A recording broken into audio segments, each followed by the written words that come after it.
حضرت مولا علی شیر خدا کرم اللہ تعالیٰ وجہ الکریم فرماتے ہیں نبی پاک ایک سفر پہ گئے تو مجھے اپنا نائب بنا کے مدینے میں چھوڑ گئے حفاظت کے لیے.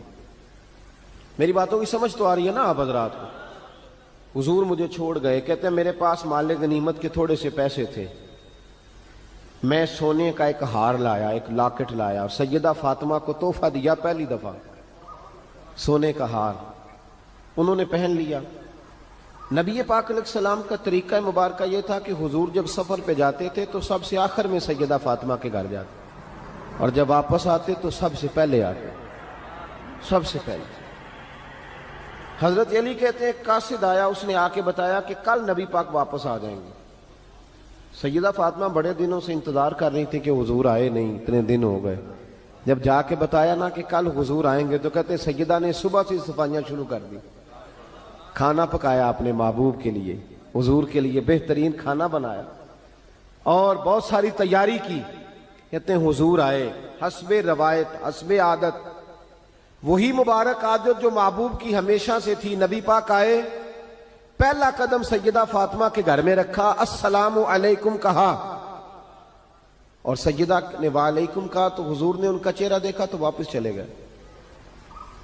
حضرت فاطمہ رونے لگ گئی. مولا علی شیر خدا کہتے ہیں میں گھر آیا تو بی بی صاحبہ زاروں قطار رو رہی. فاطمہ کیا ہوا؟ کہا علی پتہ نہیں, حضور سلام لیا واپس چلے گئے, ایسا کبھی ہوا ہی نہیں, پتہ تو کریں. شیر خدا کہتے ہیں میں مسجد میں گیا تو نبی پاک بھی ایک کونے میں بیٹھ کے رو رہے. میں نے کہا یا رسول اللہ آپ یہاں رو رہے ہیں, فاطمہ وہاں رو رہی ہے, بات کیا ہے؟ تو نبی کریم علیہ السلام نے فرمایا وہ میری بیٹی ہو کے سونا پہنتی ہے, اگر فاطمہ بھی سونے سے پیار کرے گی تو امت کی غریب بیٹیاں کدھر جائیں گی؟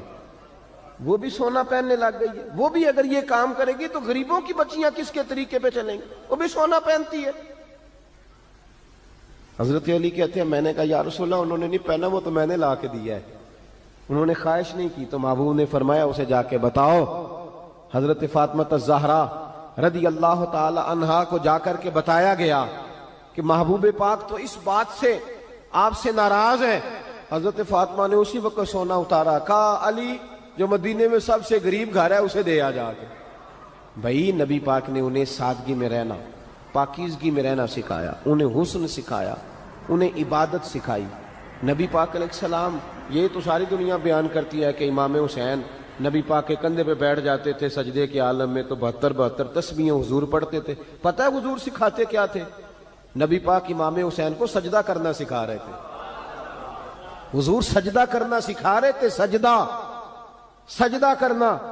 پورے کربلا کے واقعے میں کسی جگہ بھی امام حسن اور امام حسین نے کسی ایک مقام پہ بھی یزیدیوں سے کوئی مطالبہ نہیں کیا, کوئی بات نہیں منوائی, کہا جو تمہاری مرضی. ایک بات صرف کی, ایک گزارش, توجہ ہے میری بات پر, ایک بات صرف کی, ایک مطالبہ رکھا. جب 9 محرم کو عمر بن سعد نے, شمر نے, ان سب نے کہا نا کہ حسین یا اب بات ختم ہو گئی, یا بیعت کرو یا جنگ کرو, تو امام حسین نے فرمایا مجھے ایک رات کی مہلت دو. علی کے بیٹے مہلت مانگ سکتے ہیں؟ بولے نا یار, مہلت مانگتے تھے وہ, کیا ضرورت تھی؟ امام حسین نے فرمایا مجھے مہلت دے, ایک رات رہ گئی ہے, میں راج کے سجدے کرنا چاہتا ہوں. سجدوں کے لیے مہلت مانگی, سجدوں کے لیے. توجہ ہے میری بات پر؟ محفلیں لمبی, نمازیں چھوٹی. 24 گھنٹے آپ کسی کو بٹھا لیں باہر, وہ بیٹھا رہے گا, گپے لگائیں. نماز کا ٹائم ہوگا تو پتہ نہیں کیا ہو جاتا ہے, لوگوں دوڑ گئے, او ہو نماز پڑھنی پڑ جائے گی. ایسے لگتا ہے جیسے کوئی بہت مشکل مرحلہ آن پڑا. بھائی کربلا والوں کا تو پیغام ہی نماز ہے, ان کا تو طریقہ ہی نماز ہے. امام حسین نے کہا ایک رات کی مہلت, فقط اس لیے کہ میں کھل کے نمازیں پڑھ لوں. ساری رات بڑی باتیں تھی نا, بڑی باتیں. سیدہ زینب سے دکھ سکھ کر سکتے تھے ساری رات, امام زین العابدین کو بڑی باتیں بتا سکتے تھے, بڑا کچھ ہو سکتا تھا. لیکن امام زین العابدین کہتے ہیں ساری رات حسین ابن علی نے سر سجدے سے نہیں اٹھایا. چل تو اس طرح کر, امام حسین تو ساری زندگی ساری رات پڑھتے رہے نا, تو چل ایک رات کی عبادت کر ان کے نام پر, ایک رات ساری جاگ. نہیں نا تسی ہاں کی تھی, ایک رات کہی ہے میں نے, بڑا مشکل ہے ہمارے لیے. آپ یقین کریں مسلح, اور پھر کسی نے ہمیں کان میں بتا دیا کہ تسی نسبت آ لے ہو, تسی بخشے ہو.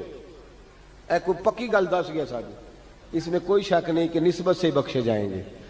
لیکن امام حسین ڈائریکٹ نواسے ہیں نبی پاک کے.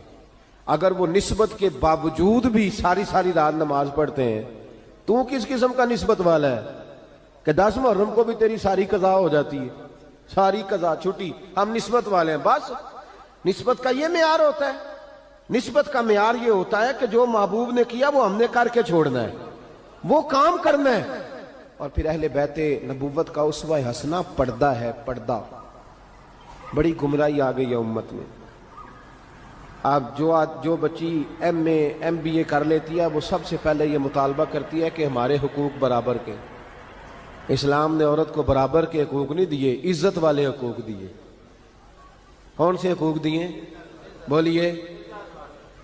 میں ایک یونیورسٹی میں تھا تو ایک بچی نے پیغام دیا, کہنے لگی جی, بچیاں بھی تھی پردے میں بیٹھی ہوئی, لیکچر یونیورسٹی میں ہو رہا تھا, تو اس نے کہا جی عورت کا تو گھر ہی کوئی نہیں ہوتا, عورت کا تو گھر ہی کوئی نہیں, وہ ہم کدھر جائیں؟ میں نے کہا چلیں ادیبانہ انداز میں یہ بات درست ہے, لیکن حکیمانہ انداز میں درست نہیں.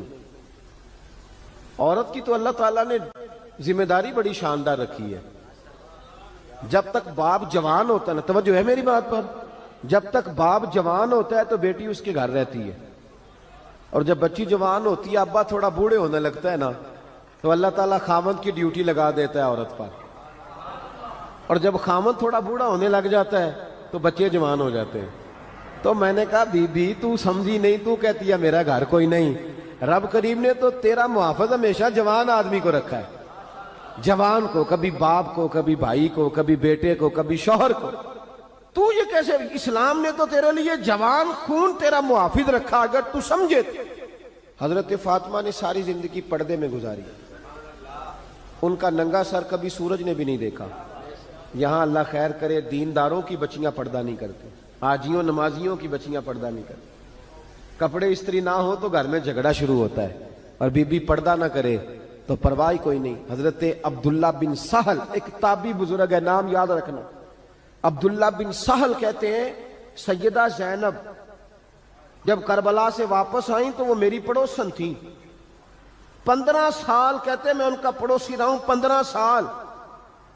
15, امام شورانی نے اس کو لکھا ہے, 15 سال میں حضرت زینب کا پڑوسی رہا. کبھی ہوتا ہے نا کہ بی بی برقع پہن کے باہر نکل آتی ہے, بازار جانا ہے, دوائی لینی ہے, کوئی کام ہے. کہتے ہیں 15 سال میں پڑوسی رہا, پر میں نے پردوں میں چھپی ہوئی زینب بھی کبھی نہیں دیکھی. ہوتا ہے نا برقعے میں بندہ بی بی دیکھ لیتا, میں نے پردے میں چھپی ہوئی بھی بی بی کبھی نہیں دیکھی.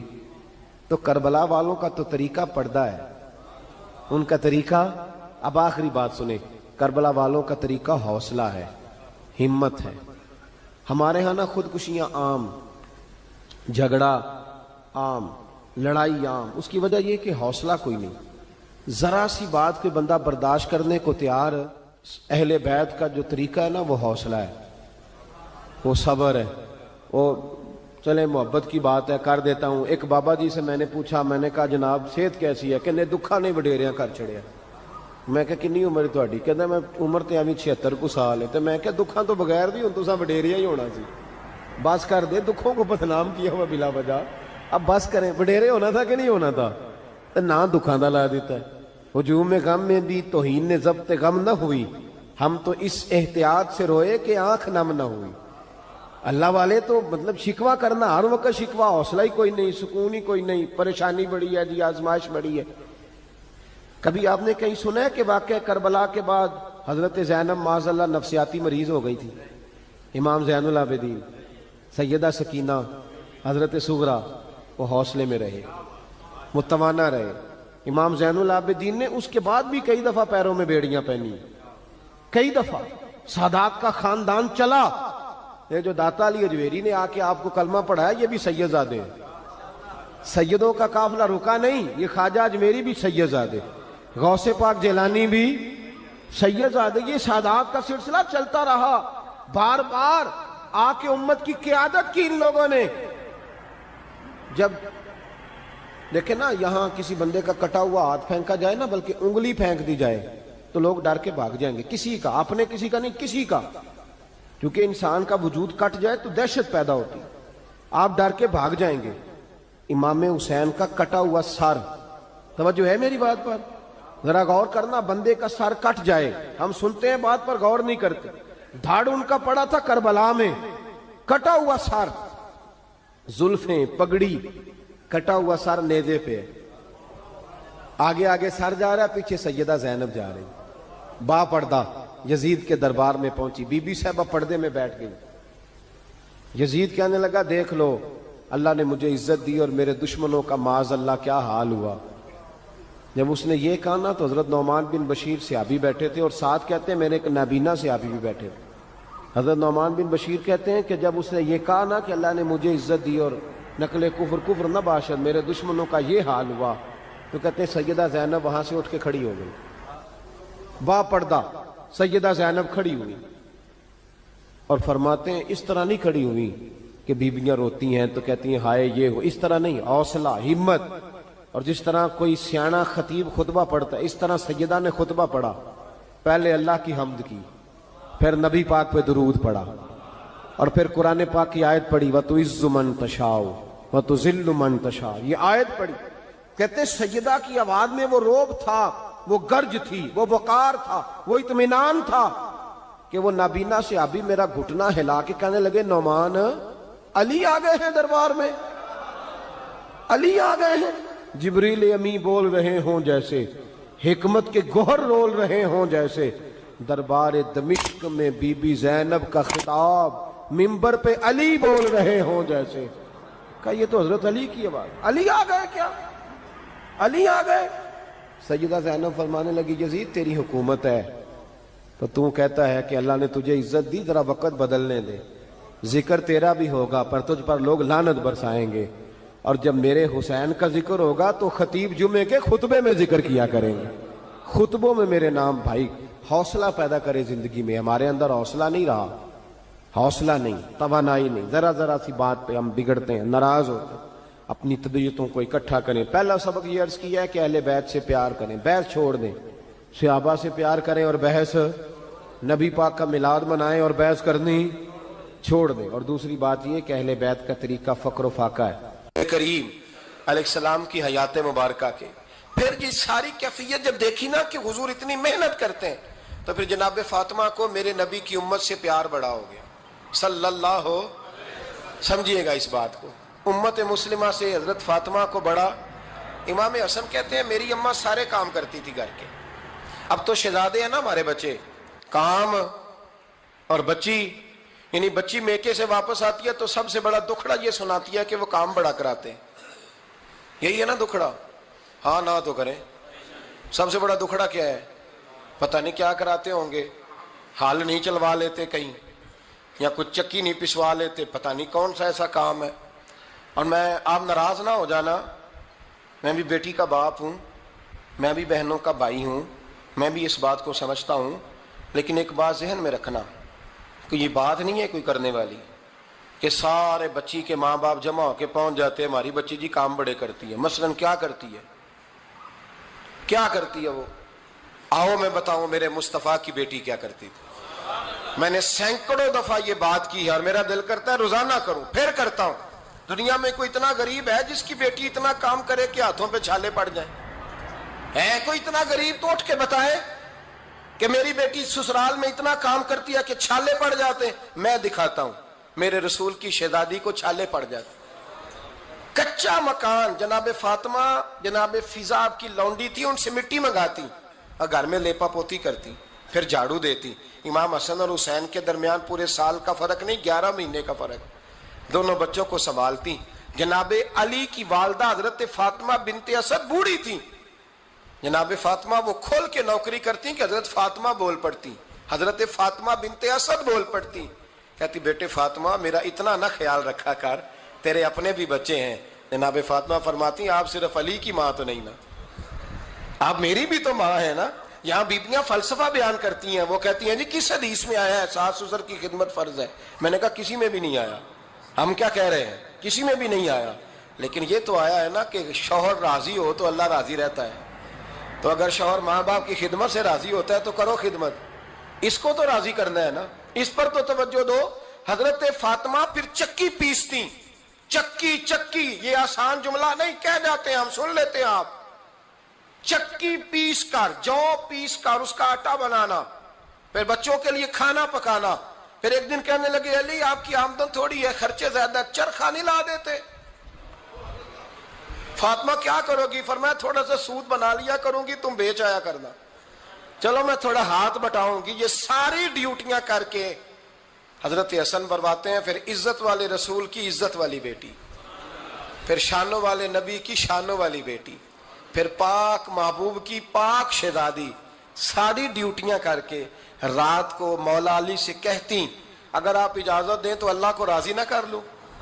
حضرت علی فرماتے فاطمہ جیسے دل کرے۔ تو امام حسن کہتے ہیں پھر میری ماں مصلی بچھا لیتی، مصلی، اور پھر ساری رات وہ نماز پڑھتی، ساری رات، اور فرماتے ہیں جب سویرے ہاتھ اٹھاتی تو پہلی دعا یہ کرتی اے اللہ میرے رسول کی امت پہ رحم فرما، اے اللہ میرے رسول کی امت پہ رحم فرما۔ تو کہتے ہیں زمانے بیت گئے یہ دعا سنتے تو ایک دن میں قریب گیا تو میں نے کہا امی حضور کوئی دعا میرے لیے بھی کر دیں، کوئی حسین کے لیے بھی کر دیں، کوئی زینب کے لیے بھی کر دیں۔ ساری دعائیں امت مصطفیٰ امت مصطفیٰ امت مصطفیٰ۔ کتنا بڑا جملہ ہے، کتنا بڑا، شیخ محقق نے لکھا ہے کتنا بڑا۔ جناب فاطمہ فرمانے لگی تیرے لیے بھی کرتی ہوں، حسین کے لیے بھی کرتی ہوں، زینب کے لیے بھی کرتی ہوں، سب کے لیے کرتی ہوں، پر بیٹا یاد رکھنا فاطمہ کی دعاؤں پر پہلا حق میرے رسول کی امت کا ہے۔ فاطمہ کی، اصل میں بات بہت خوشی کی سنا دی میں نے آپ کو، لیکن آپ وہیں سست کے سست رہ گئے۔ یہ کسی عام آدمی کی دعا نہیں، پیر صاحب کی، درویش صاحب کی رٹی رٹائی دعا نہیں، یہ سیدہ فاطمہ کی دعا ہے۔ آپ کو اتنا بڑا خزانہ مل رہا ہے اور آپ سمجھے ہی نہیں بات کو۔ حضرت فاطمہ فرمانے لگی میری دعاؤں پر سب سے زیادہ حق میرے رسول کی امت کا ہے، تو میں یہ حق ہمیشہ ادا کرتی رہوں گی، میں انہیں دعائیں ہمیشہ دیتی رہوں گی۔ حضرت فاطمہ بڑا پیار کرتی ہیں۔ امام حسن کہتے ہیں کہ ایک پورا دن گزر گیا، کھانے کو کچھ نہ ملا، اگلی شام آ گئی تو چند روٹیاں کھانے میں ملیں، جوں لائے حضرت علی، جناب فاطمہ نے پیس کے روٹی پکائی، فرماتی ہیں سب کو کھانا کھلا دیا تو اپنی روٹی آپ نے رکھ لی۔ جب آپ کھانا کھانے لگی، کھانے پر ہاتھ ہی رکھا تھا کہ دروازے پر کسی نے صدا دی، تو کہتے ہیں بولنے والے کے لفظ بڑے عجیب تھے، جس نے صدا دی نا اس کے لفظ بڑے عجیب تھے، کہنے لگے اور رسول اللہ کی بیٹی میں 2 دن سے فاقے میں ہوں، تو مجھے پتا ہے اس گھر سے روٹی ضرور ملے گی۔ جناب فاطمہ نے نہ کھانا اٹھایا، امام حسن کو کہنے لگی بیٹے دے آ۔ جناب حسن کہتے ہیں مجھے بڑی تکلیف ہوئی، ہم سب کھانا کھا چکے تھے، مولا علی بھی کھا چکے تھے، صرف میری اماں نے نہیں کھایا تھا۔ ماں اور بیٹے کا پیار، اور پھر حسن حسین اور سیدہ کا پیار۔ فرماتے میں نے کہا اماں جی آدھی دے دیتے ہیں، آدھی آپ کھا لیں، پورا دن گزر گیا آپ فاقے سے ہیں۔ تو کہتے ہیں حضرت فاطمہ نے میرے سر پہ ہاتھ رکھا، پھر میرا ماتھا چوما، کہنے لگی بیٹا تو نے اس کی آواز نہیں نہ سنی جس نے صدا لگائی، اس نے نہ تو علی سے بات کی نہ تیرے ساتھ بات کی، اس نے تو کہا رسول اللہ کی بیٹی، تم نے صدا نہیں نہ سنی، اس کے لفظ کیا ہے، اس نے تو میرے ساتھ بات کی۔ اور پھر فرمایا بیٹے میں 1 دن سے فاقے میں ہوں، وہ 2 دن سے فاقے میں، میرا 1 دن گزارا اور ہو جائے گا امت کے ساتھ۔ ایک دن نا ایک نبی پاک کی بارگاہ میں شخص آیا، اس نے کلمہ پڑھا، قبیلہ بنو سلیم سے اس کا تعلق تھا۔ نبی کریم علیہ السلام نے اس سے اس کی مالی حالت پوچھی، تو عرض کرنے لگا یا رسول اللہ صلی اللہ علیہ وسلم میرے قبیلے میں 3000 لوگ ہیں اور سب سے غریب میں ہی ہوں۔ نبی کریم صلی اللہ تعالیٰ علیہ وسلم نے فرمایا اس کی مدد کرو بھائی۔ حضرت سعد بن عبادہ اٹھے تو انہوں نے نا اس کو کہا کہ میری اونٹنی باہر کھڑی ہے تو یہاں سے اٹھ کے چل، میں اونٹنی تجھے دیتا ہوں۔ مولا علی شیر خدا اسی وقت اٹھے اور آپ نے اپنے سر سے امامہ شریف اتارا، فرمایا میں نے کل ہی خریدا ہے، یہ میں تمہیں تحفے میں دیتا ہوں۔ حضور نے نا حضرت سلمان فارسی کی ڈیوٹی لگائی، فرمایا اسے سواری بھی مل گئی، کپڑے بھی مل گئے، اس کے کھانے کا بندوبست کر، پتہ کر کس گھر میں کھانا ہے تو لا۔ حضرت سلمان فارسی کہتے ہیں میں گلی میں نکلا تو پہلی نظر میری سیدہ فاطمہ کے دروازے پہ پڑی، میں نے دستک دی، سیدہ فاطمہ اندر سے بولی کون ہے؟ میں نے کہا میں غلام سلمان فارسی۔ جناب فاطمہ الزہرا سے میں نے عرض کی ایک بندہ آیا ہے، کلمہ پڑھا ہے، اور وہ کہتا ہے 3000 آدمی میرے قبیلے میں ہیں اور سب سے غریب میں ہوں، تو اما جی اس کو مولا علی نے امامہ دے دیا ہے اور حضرت صاحب بن عبادہ رضی اللہ تعالیٰ عنہ نے اونٹنی دے دی ہے. اب وہ حضرت فاطمہ فرما سکتی تھی کہ جب شیر خدا نے دے دیا ہے تو ہمارا تو حصہ پڑ گیا. تو فرمانے لگی بھائی میرے ساتھ کیا مطالبہ ہے بتاؤ جلدی کرو. کہا کھانا نہیں کھایا اس نے. تو آپ فرمانے لگی کھانا دیتے ہیں. حضرت سلمان فارسی کہنے لگے اماں جی کھانے میں کیا ہے؟ تو کہنے لگی کچھ بھی نہیں, 3 دن ہو گئے حسن حسین نے روٹی نہیں کھائی, پر بڑا کچھ ہے میں دیتی ہوں. کہتے میں سوچ میں پڑ گیا کہ انہوں نے 3 دن سے نہیں کھایا, پھر بھی بڑا کچھ ہے. پھر بھی ہم نے نا جو کھایا ہے اور باقی کا سالن فریج میں رکھا ہے, پرسوں والا بھی فریز ہوا پڑا ہے, شام کی سبزی آ گئی. کسی نے پوچھا حال کیا؟ کہتا سب سے غریب میں ہی ہوں, بڑا ماڑا بندہ ہوں, رو پڑیں گے پریشان. کہا بچوں نے 3 دن سے روٹی نہیں کھائی, پر سلمان بڑا دیا ہے میرے اللہ نے, بڑا کچھ ہے. تو کہا اماں جی پھر کرنا کیا ہے؟ فرمایا تو ٹھہرنا میں بتاتی ہوں. کمبل پڑا تھا, بسترا سمجھ لیں, موٹا اوڑھنے کا, کھدر کا. حضرت فاطمہ جلدی سے لائیں, فرمانے لگے یہ پکڑو اور دیر نہ کرنا. یہ ہماری گلی کے کونے پہ نا 2-4 گھر چھوڑ کے تو ایک یہودی ہے, اس کا نام شمعون ہے.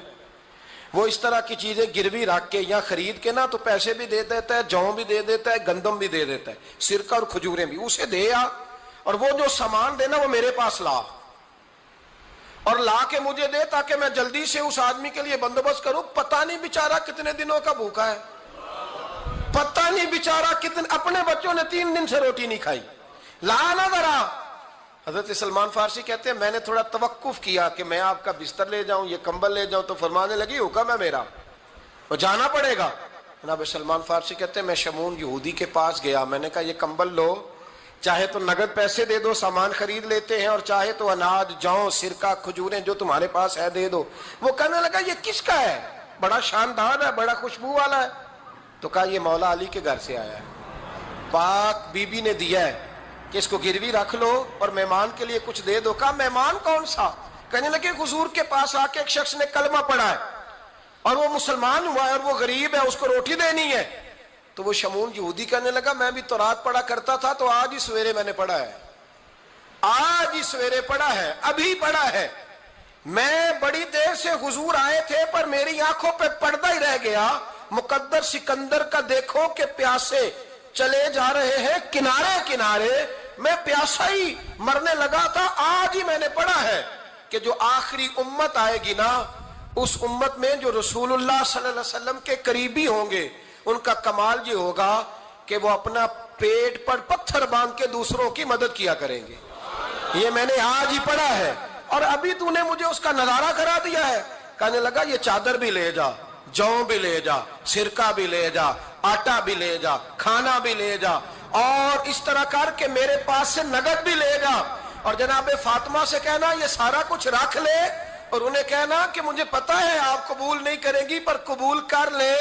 وہ آپ کا کمبل آیا ہے تو میرا دل نرم ہو گیا ہے, میں یہ قربانی بھی دیتا ہوں اور آپ کے باپ کا کلمہ پڑھ کے مسلمان بھی ہوتا ہوں. حضرت فضا کہتی ہیں, حضرت فضا بہت سے, اور جناب فاطمہ بڑی شفقت کرتی تھی ان کے ساتھ. جناب فضا کہتی ہیں ہمارے ساتھ ہی نا 2-4 گھر چھوڑ کے ایک یہودی مسلمان ہوا, تو اس کے رشتہ داروں نے رشتے توڑ دیے, ناطے توڑ دیے, سارا خاندان مسلمان ہو گیا, لوگوں نے ملنا گلنا چھوڑ دیا. فرماتے ہیں کہ اس کی بیوی فوت ہو گئی. السلام نے جب ان کو لے کے حضور داخل ہوئے تو جناب فاطمہ نے آنکھیں جھکا لی, پردہ کر لیا. تو حضور نے فرمایا بیٹی وہ تو نابینا ہے. تو عرض کرنے لگی حضور مجھے تو نظر آ رہا ہے نا. انہیں حضور نے جو ازواج کو کہا وہ بات کی. جناب فاطمہ کا جو انداز ہے وہ نرالا ہے. تو حضرت علی کہتے ہیں جناب فاطمہ نے جواب دیا کہ بہترین عورت وہ جسے نہ کبھی غیر محرم دیکھا ہو اور نہ غیر محرم نے کبھی, وہ بی بی نے بھی کبھی غیر محرم بندہ نہ دیکھا ہو, دیکھا ہی نہ ہو اس نے. یہ پوائنٹ ذرا مشکل ہے, سمجھنے والا ہے. تو حضرت علی کہتے ہیں میں وہاں سے گردن جھکائی اور بیچ آ کے بیٹھ گیا, بات ابھی جاری تھی. حضور نے فرمایا آتا ہے کسی کو جواب؟ تو کہتے ہیں میں نے ہاتھ کھڑا کیا, میں نے کو حضور آتا ہے. تو حضور مسکرا پڑے, فرمایا چل بتا. میں نے عرض کی حضور بہترین عورت وہ ہے کہ نہ کبھی اسے غیر محرم نے دیکھا ہو نہ اس نے کبھی غیر محرم دیکھا ہو. تو حضرت علی کہتے ہیں شاباش, مجھے ملنی چاہیے تھی نا. حضور مسکرا پڑے, کہنے لگے میں نے تو پہلے ہی کہا ہے فاطمہ تو بدعت منی, فاطمہ میرے جگر کا ٹکڑا ہے, میں نے تو بڑا پہلے کہہ دیا ہے.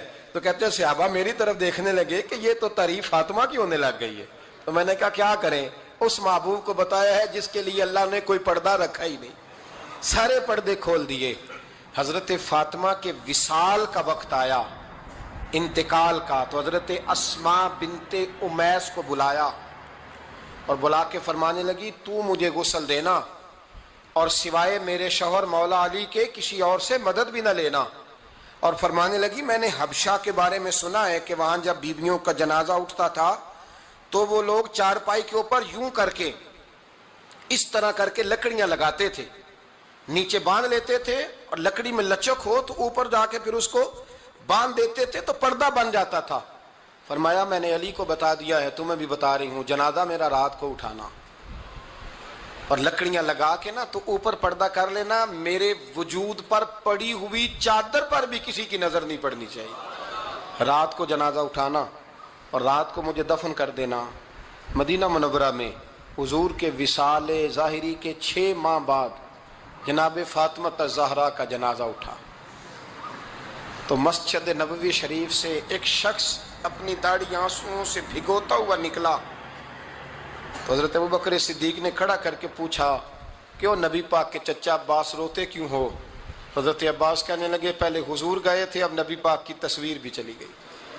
کیا ہوا؟ کہ جناب فاطمہ کا وصال ہوا, پھر سے ایک دفعہ مدینے میں رات آئی, پھر سے شام ہوئی, پھر سے جنازہ اٹھا. شیر خدا علی المرتضیٰ رضی اللہ تعالیٰ عنہ نے, حضرت عباس نے, حضرت قسم بن عباس نے, حضرت عبداللہ ابن عباس نے تدفین سے فارغ ہوئے. ایک روایت ہے کہ حضرت عباس نے جنازہ پڑھایا اور ایک مستند روایت ہے کہ حضرت ابوبکر صدیق نے جنازہ پڑھایا. اور جب جنازہ پڑھا کر کے باہر نکلے تو حضرت علی شیر خدا کی آنکھوں میں آنسو تھے. اتنے کالی روتے کیوں ہو؟ فرمانے لگے صرف فاطمہ نہیں گئی, مصطفیٰ کریم کی امت کے لیے دعائیں کرنے والا ایک بڑا ہاتھ رخصت ہوا ہے, ایک بڑا ہاتھ. جناب فاطمہ الزہرا نے 29 سال کی عمر مبارک گزاری. میں نے پہلے بھی ایک دفعہ یہ موضوع بیان کیا تھا تو میں نے بات کر دی تھی, کیونکہ میں نے نہیں کی, وہ بات کسی اور کی ہے, کرنی بڑی ضروری ہے. علامہ اقبال کہنے لگے, اسرار بے خودی میں لکھنے لگے کہ فاطمہ جو تو نے کیا ہے وہ کوئی نہیں کر سکتا. اقبال کہنے لگے فاطمہ جب تجھے دیکھتا ہوں نا تو تڑپ اٹھتا ہوں. کہنے لگے اے فاطمہ میرے رسول کریم نے نا میرے پاؤں میں شریعت کی زنجیریں باندھ دی ہیں, اگر مجھے شریعت منع نہ کرتی, حضور پابند نہ کرتے تو میں کعبے کا طواف نہ کرتا, تیری قبر کا طواف کرتا. فاطمہ تو نے 29 سال میں وہ انقلاب برپا کیا, امت پر وہ رحمت کی. علی کے گھر کی ہے عزت, علی سے سنتے ہیں. نبی کے گھر کی ہے عزت, نبی سے سنتے ہیں. وہ جس نے معزز کیا گھرانے کو, حسین پال کے جس نے دیا زمانے کو. اور میرے اعلیٰ حضرت فرماتے ہیں سیدہ زاہدہ طیبہ طاہرہ. کبھی آپ اگلا فقرہ سنے نے تو بریلی کے امام نے حد کر دی, فرمانے لگے جان احمد کی راحت پہ لاکھوں سلام. جان احمد کہتے ہیں نبی پاک کی جو جان ہے وہ سیدہ فاطمہ ہے, اور صرف جان نہیں, یہ وہ والی حضور کی جان ہے جس سے نبی پاک سکون حاصل کرتے, راحت حاصل کرتے ہیں. جان احمد کی راحت پہ, اور اس کا ایک ترجمہ یہ ہے کہ نبی پاک کی جان کو سکون حضرت فاطمہ کی وجہ سے ملتا. جان احمد کی راحت پہ لاکھوں سلام. اور حضرت حسنین کریمین کا ذکر کرتے ہوئے فرماتے ہیں آب تطہیر سے جس میں پودے جمے. حضرت فاطمہ کے بارے میں کچھ روایتوں میں یہ آتا ہے کہ عورتوں کی طرح انہیں حیض نفاس نہیں آتا تھا, اللہ نے پاک پیدا فرمایا, اور مولا علی تو پہلے ہی پاک ہے. تو فرماتے ہیں یہ جو بچے ہوئے نا یہ آب تطہیر سے جس میں پودے جمے. یہ بریلی کے امام کی محبت ہے سیدہ فاطمہ سے اور حسنین کریمین سے.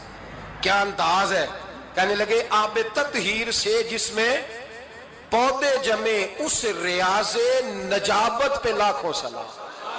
اس ریاض حضرت نبی کریم علیہ السلام کی ایک صاحبزادی کا نام رقیہ ہے. حضرت فاطمہ نے بھی اپنی ایک بیٹی کا نام رقیہ رکھا اپنی بہن کے نام پر. حضرت فاطمہ کی ایک بہن کا نام ام کلثوم ہے, حضور کی ایک بیٹی کا نام ام کلثوم ہے. تو جناب فاطمہ نے بھی اپنی ایک بیٹی کا نام ام کلثوم رکھا. جس سے محبت ہوتی ہے تو محب کا دل کرتا ہے کہ میرے محبوب سے ساری دنیا ہی پیار کرے. اب عجیب فلسفہ ہے نا لوگوں کا، اہل بیت سے پیار کرتے ہیں تو سب سے پہلے اہل بیت کے دشمن تلاش کرتے ہیں، اور سب سے پہلے اہل بیت کے دشمنوں پہ گفتگو کرتے ہیں. تو میں کہتا ہوں بڑے بیوقوف ہو، دشمن نہ تلاش کرو، غلام تلاش کرو، پیارے تلاش کرو ان کے. یہ غلط ہے تمہارا انداز فکر. تو جناب فاطمہ الزہرا سے حضور نے بڑی محبت کی. حضرت خدیجہ الکبریٰ رضی اللہ تعالی عنہ فرماتی ہیں کہ بڑا پیار کیا نبی پاک علیہ السلام نے حضرت فاطمہ سے. چھوٹی تھی نا. ادھر حضرت عائشہ صدیقہ کہتی ہیں کہ نبی پاک نے بڑی محبت فرمائی. مشکات میں حدیث ہے، کسی نے حضرت فاطمہ الزہرا حضرت عائشہ صدیقہ سے پوچھا، سچے باپ کی سچی بیٹی، صدیق کی بیٹی صدیقہ. کسی نے پوچھا کہ عائشہ حضور علیہ السلام کو سب سے زیادہ محبت کس سے تھی؟ تو حضرت عائشہ فرمانے لگی پوچھنے والی بات ہی کوئی نہیں، حضور سب سے زیادہ سیدہ فاطمہ سے پیار کرتے تھے. تو کہا پھر یہ بتائیں کہ مردوں میں حضور کو سب سے زیادہ پیار کس سے تھا؟ فرمایا یہ بھی پوچھنے والی کوئی بات نہیں، فاطمہ کے شوہر مولا علی سے. یہ حضرت عائشہ صدیقہ بیان کرتی ہیں ان کے شوہر سے. اب لوگ نا ترازو لے کے بیٹھے رہتے ہیں اور تولتے رہتے ہیں. پیر سید فیض الحسن شاہ صاحب آلو مہاروی رحمت اللہ علیہ، ان کے پاس بھی ایک بندہ چلا گیا تو اس نے کہا جی بتائیں حضرت عائشہ افضل ہے کہ حضرت فاطمہ؟ تو آپ فرمانے لگے تجھے یہ سوال ہی نہیں کرنا چاہیے تھا، اس لیے کہ تیرے اور میرے پاس کوئی ترازو موجود ہے. اس نے کہا جی نہیں آپ بتائیں، بتانا پڑے گا. آپ فرمانے لگے نہیں بتاتا. کہنے لگا نہیں بتائیں. فرمانے لگے چل میں ایک بات بتا دیتا ہوں، فیصلہ گھر جا کے کر لینا. اس نے کہا بتائیں. آپ فرمانے لگے کہ عائشہ بیٹی ہے ابو بکر صدیق کی اور فاطمہ بیٹی ہے نبی پاک کی. تو فرمانے لگے کہ ابو بکر کی جو بیٹی ہے نا وہ نبی پاک کی بیٹی سے افضل نہیں ہو سکتی. اور پھر فرمانے لگے کہ فاطمہ زوجہ ہے مولا علی کی اور عائشہ زوجہ ہے مصطفیٰ کریم کی. تو فرمانے لگے جو علی کی بیوی ہے وہ نبی کی بیوی سے افضل نہیں ہو سکتی. تو وہ کہنے لگا جی نتیجہ کیا ہے؟ فرمایا گھر جا کے نکال لینا. نتیجہ تو گھر جا کے نکال، یہاں ترازو پکڑ کے نہ بیٹھ. ہاں جو حضرت عائشہ نے کہا اس پر غور کر. حضرت عائشہ خود گواہی دیتی ہیں سب سے زیادہ حضور حضرت فاطمہ سے پیار کرتے. چھوٹی عمر تھی تو جناب خدیجہ، ذرا انداز دیکھیے گا بیٹی کی محبت کا. حضرت خدیجہ فرماتی ہیں حضور جب گھر آتے نا تو دروازے پہ کھڑے ہو کے اونچی آواز میں فرماتے السلام علیکم. کہتے ہیں حضور نہ سلام لیتے، میں جواب دیتی. اپنے گھر حضور آئے ہیں پر نبی پاک دروازے پہ ہی کھڑے ہیں. فرماتی ہیں کھڑے رہتے حضور، میں پھر تھوڑا ہنستی اور پھر میں کہتی فاطمہ سنتی ہو؟ اماں جی سنتی ہوں. فرمایا تمہارے ابا آ گئے ہیں دروازے پہ. تو فرماتی ہیں جناب فاطمہ وہاں سے دوڑ کے آتی اور رسول کریم کا دروازہ کھولتی، پھر نبی پاک کو انگلی سے پکڑ کے اندر لاتی. فرماتی ہیں جب تک وہ جاتی نہیں اللہ کے رسول دروازے پہ کھڑے رہتے. وہ انگلی پکڑ کے لاتی، پھر رسول کریم انہیں گود میں بٹھا لیتے. فرماتے ہیں وہ چھوٹی چھوٹی باتیں پوچھتی اور حضور ان کے بڑے بڑے جواب دیتے. وہ چھوٹی چھوٹی باتیں. بچپن کی ایک بات لکھی ہے ہمارے محدثین نے. ایک دن چھوٹی عمر میں، بالکل چھوٹی عمر میں حضرت فاطمہ نے پوچھا یا رسول اللہ میں اپنے رب کو کب دیکھوں گی؟ اللہ اکبر، عمر چھوٹی اور بات بڑی کر دی. میں کب دیکھوں گی؟ تو حضور نے فرمایا فاطمہ بڑی جلدی. رب کریم تمہیں جنت میں لے جائے گا اور ساری جنتی عورتوں کی سردار بنائے گا اور پھر میرا رب تجھے اپنا دیدار بھی کرائے گا. تو جناب فاطمہ الزہرا رضی اللہ تعالیٰ عنہا چھوٹی چھوٹی باتیں کرتی ہیں. حضرت خدیجہ کہتی ہیں جب چلے جاتے نا حضور تو میں پھر بلاتی، میں کہتی ادھر آنا فاطمہ، کیا باتیں کر رہی تھی اپنے ابا سے؟ تو کہتی پھر وہ مجھے بتاتی بھی اور راضی بھی ہوتی.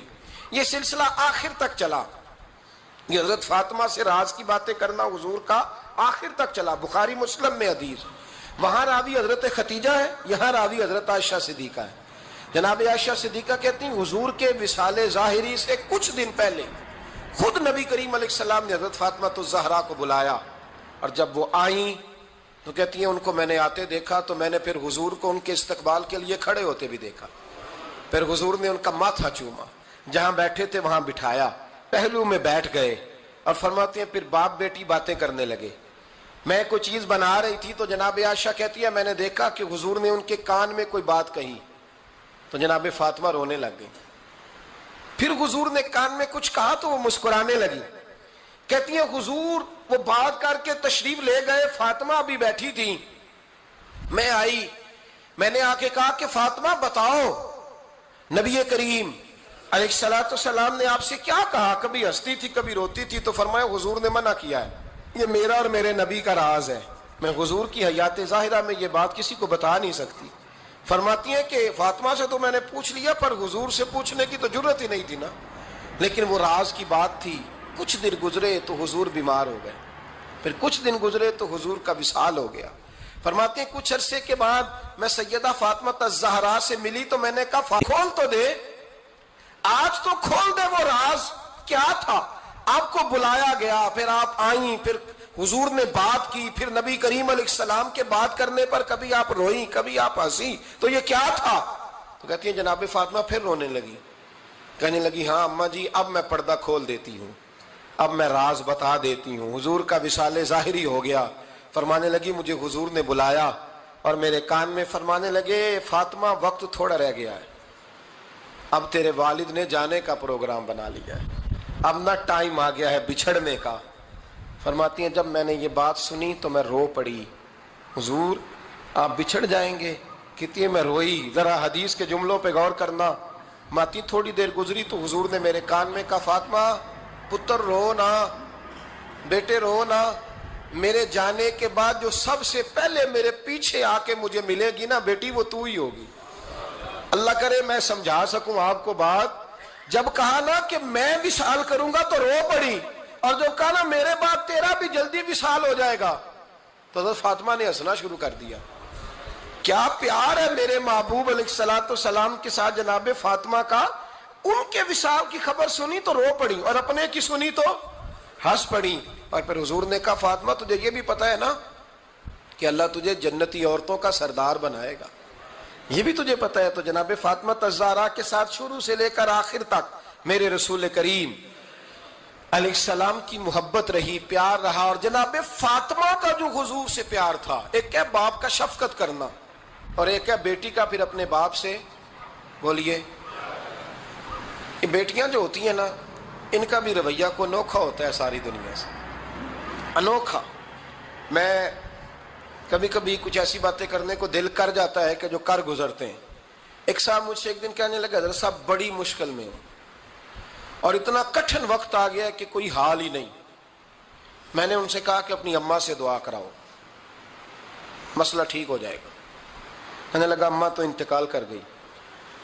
تو میں نے کہا بہن سے دعا کراؤ. کہنے لگا بہن دور رہتی ہے. تو میں نے کہا پھر بیٹی سے کرا لو.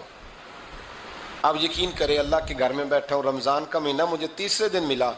کہنے لگا حضرت صاحب الحمدللہ اللہ نے میری مشکل آسان کر دی. کہنے لگا یہ نسخہ آپ نے بڑا عجیب بتایا, پیر تو اس قسم کی باتیں نہیں نہ بتاتے. پیروں نے تو آپ کو پتا ہے دعائیں قید کر کے رکھتے, صرف ہماری قبول ہونی ہے. کہنے لگے ہم ان کا میرے ساتھ ارادت کا رشتہ ہے. کہنے لگے آپ کس طرح کے پیر ہیں کہ آپ نے مجھے پلٹ کے کہہ دیا کہ اماں سے, بہن سے, بیٹی سے. تو میں نے کہا اصل بات یہ ہے کہ میں کبھی تھکا بھی ہوتا ہوں, کبھی کسی رنگ میں بھی ہوتا ہوں, اور کئی دفعہ اب تو یہ حال ہو گیا ہے کہ رونا آئے بھی تو روتے نہیں کہ لوگ تماشا نہ سمجھے. کئی دفعہ آنسو چھپانے بھی پڑتے ہیں کہ لوگ اس کو اداکاری اور فنکاری ہی نہ سمجھنے لگ جائیں. تو میں نے کہا یہ جو بیٹی ہوتی ہے نا, یہ جو بہن ہوتی ہے, یہ جو ماں ہوتی ہے, اس کو اشارتاً بھی آپ کان میں کہہ دینا مشکل میں ہوں تو یہ رات کو رو رو کے مصلی بھگو دیتی. یہ رو رو کے دعا مانگتی ہے بیٹے کے لیے, بھائی کے لیے, باپ کے لیے. اس کا رنگ ہر بیٹی پیار کرتی ہے. اور یقین کریں کہ کلیجہ ٹھنڈا ہو جاتا ہے جب بیٹیاں چھاتی پہ لیٹتی ہیں تو لطف آتا ہے کہ اللہ کریم نے اس ننھی سی کلی میں کیا ٹھنڈک رکھی ہے کہ سارے دل کا جو ہے بوجھ اس نے ہلکا کر دیا. تو بتائیے پھر میرے نبی پاک کی شہزادی کی حضور سے محبت کتنی ہوگی. چھوٹی سی عمر تھی حضرت فاطمہ کی جب حضرت خدیجہ وصال کر گئی. تو کسی نے کہا فاطمہ سب سے پہلے گھر سے کب نکلنا ہوا؟ تو بخاری مسلم میں حدیث ہے, اللہ کے نبی نا بیت اللہ شریف کے سامنے سجدے میں تھے تو ابو جہل کو شرارت سوجھی. شرارت. اس نے کچھ لوگوں سے کہا, عقبہ بن ابی معیط تھا, کچھ اور لوگ تھے, کہنے لگا میں ابھی رستے سے گزرا ہوں تو وہاں کسی نے اونٹ ذبح کیا ہے. تو اونٹ کی اوجڑی, آپ نے اوجڑی دیکھی ہے نا, جانور کی اوجڑی بڑی وزنی ہوتی ہے, اس میں گندگی ہوتی. اونٹ کی اوجڑی بڑی وزنی ہوتی تھی.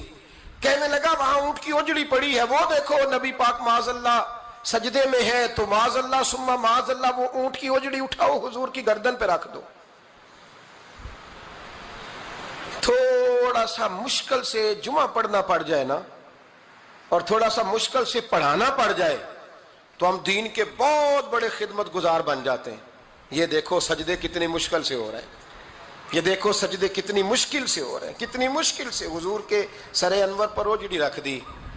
یہ وہ وقت ہے کہ نہ تو چچا ابو طالب ہیں جو پہنچ جاتے، نہ جناب ختیجہ ہیں جو بندوبست کرتی، تو کسی نے نہ جناب ختیجہ کے دروازے کے سامنے منہ کر کے کہا کہ محبوب کے گھر والوں حضور کے سر اقدس پر اجڑی رکھ دی ہے کسی نے، اور حضور سر اقدس اٹھاتے ہیں تو تکلیف محسوس کرتے ہیں۔ جناب فاطمہ کہتی ہیں پہلا دیہڑا تھا جب میں چہرے پہ کپڑا ڈال کے نہ تو اپنے بابا کے لیے نکلی، فرماتی پہلا دن تھا، میں حرم کعبہ میں پہنچی، حضور کو سجدے میں دیکھا تو چھوٹے چھوٹے ہاتھوں سے میں نے اجڑی نیچے گرائی، حضور بولے کچھ نہیں، نہ میں نے کوئی بات کی، میں نے حضور کی انگلی کو تھاما اور میں کنویں پہ لے آئی، حضور بھی نہیں بولے، جناب سیدہ فرماتی میں بھی نہیں بولی، حضور بیٹھ گئے اور میں کنویں سے پانی نکالنے لگی، میں حضور کی زلفیں دھوتی جاتی اور حضور روتے جاتے، زلفیں دھوتی جاتی اور حضور روتے جاتے۔ پھر حضرت فاطمہ نے جب حضور کی زلفیں دھو لی تو ہاتھ اٹھائے، کہا اے اللہ جنہوں نے میرے بابا کو تکلیف دی ہے نا ان کو برباد کر دے۔ میں رات روایت پڑھ رہا تھا مشکات سے تو میں حیران ہو رہا تھا کہ یہ عجیب منظر ہے،